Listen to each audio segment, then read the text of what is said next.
Hello，又係 Maureen 同你講地產嘅時候啦。咁咧就今日 Maureen 帶大家嚟到 Burnaby North 啦，就嚟到一棟大廈叫 Akimbo 嘅。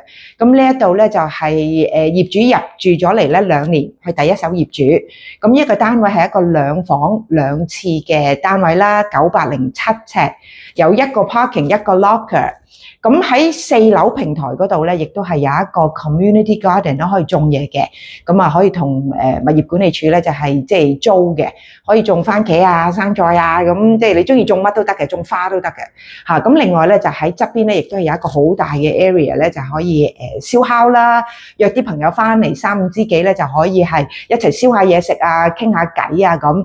咁因為有啲人咧就未必中意喺自己嘅單位入邊燒嘢食嘅，咁變咗你自己有一個平台咧，都係可以招呼朋友嘅。咁另外亦都有一個 amenity room 啦，就可以譬如開 party 啊、搞 event 啊，都可以同管理處租嘅。咁呢一個樓咧，仲有一個好特別之處咧，就係佢有一啲單位咧，就係可以俾你咧啲朋友，譬如喺外地嚟呢一度探你啦。咁你自己嘅屋企入邊可能未必有咁多房間啊，咁你就可以同管理處咧就租一個單位係1個禮拜，咁個租金咧亦都係非常嘅平嘅。咁今日呢一個單位有咩特別之處咧 ？Maureen 最中意咧就係嗰個陽台啦，個 balcony 嚇，個 balcony 咧其實係非常大啊嚇，咁咧就可以自己擺個燒烤爐啦，又或者係擺一啲自己中意嘅盆栽啊，有啲人好中意種嘢噶嘛嚇，咁我亦都識得啲朋友咧，就係哇成個騎樓啊都係種滿晒一啲花啊，好靚嘅，咁所以咧即係呢個就即係因人嘅喜歡啦。咁 Maureen 咧就發覺咧喺 Brentwood 呢個 area 咧就係真係住入咗好多 yuppies 啊嚇，一啲年青嘅專業人士啊嚇 professional。咁點解咧？咁我覺得 Brentwood 咧就係有一個好特別之處咧，第一就好方便啦嚇，呢一棟大廈一落咗去轉右咧，就已經係幾步路就已經去到 SkyTrain 㗎啦。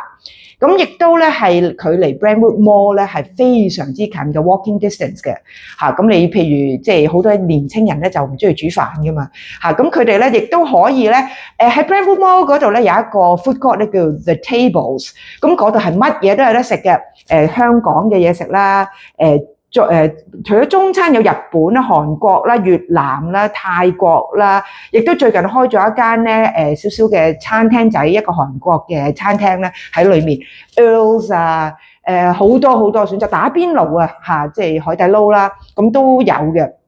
所以咧，好多人咧都中意住 Brentwood 咧，都即係有佢嘅道理嘅，即係太方便啦。咁今日咧 Maureen 呢個單位咧，即係我自己覺得咧，好大嘅特色咧，就係仲有一樣嘢，所有嘅地咧都換晒地板啊嚇，都轉晒地板㗎啦，就冇地氈嘅。咁呢一個亦都係一個非常好嘅地方，因為打理上邊比較方便啦嚇。喺泊車嗰方面咧，亦都因為業主咧初時搬入嚟嘅時候係諗住自住嘅，咁佢亦都係安咗 EV charger 啦，即係叉電嘅電車就完全冇問題㗎啦嚇。咁呢個係一個 extra 嘅 bonus 啦嚇。好啦，唔好講咁多啦，Maureen即刻帶大家睇間屋先。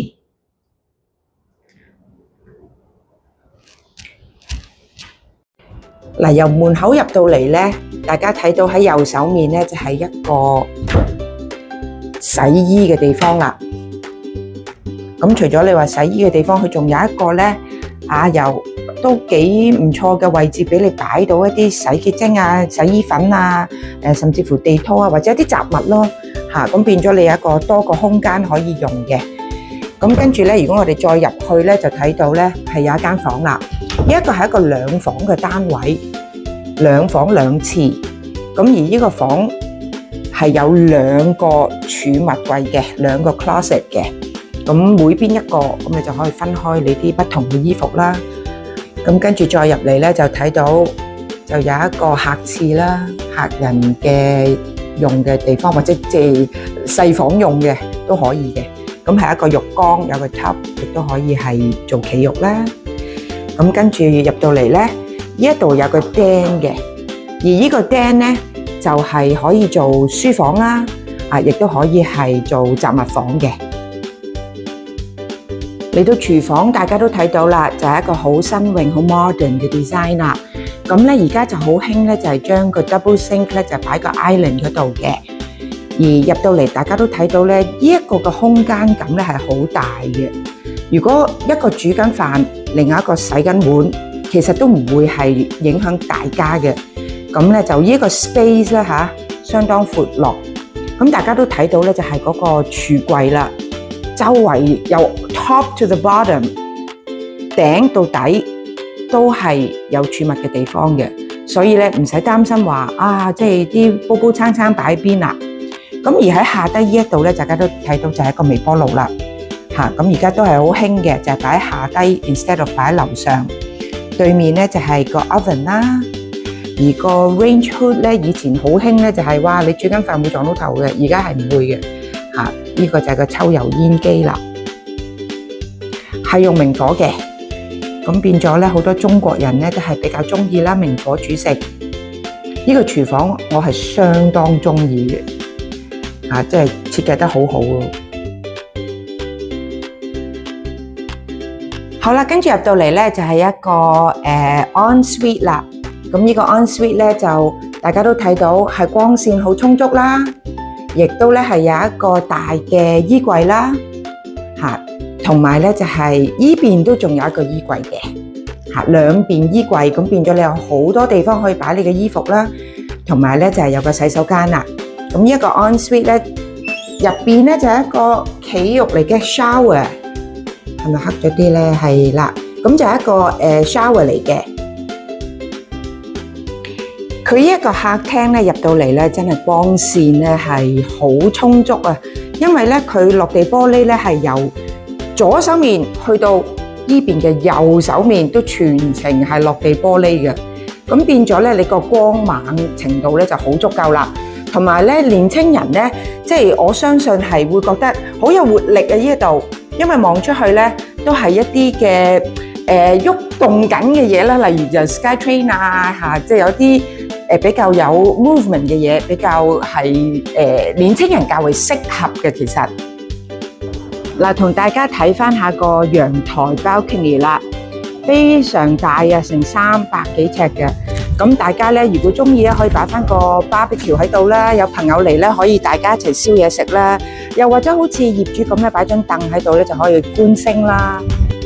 而家啲年青人咧就較為中意住 condo 嘅，因為咧佢哋冇咁多時間咧去打理前院，又或者喺後院度剪草啊。好多工作佢哋覺得好麻煩。喺 Akimbo 4樓呢一個平台咧，就可以做 gym 啦。亦都可以種下瓜啊，種下菜啊，同埋咧喺個平台上邊咧係帶小朋友嚟玩下啦、行下啦，吸下新鮮空氣。亦都係一個好大嘅燒烤場咧，可以招呼你啲朋友嘅。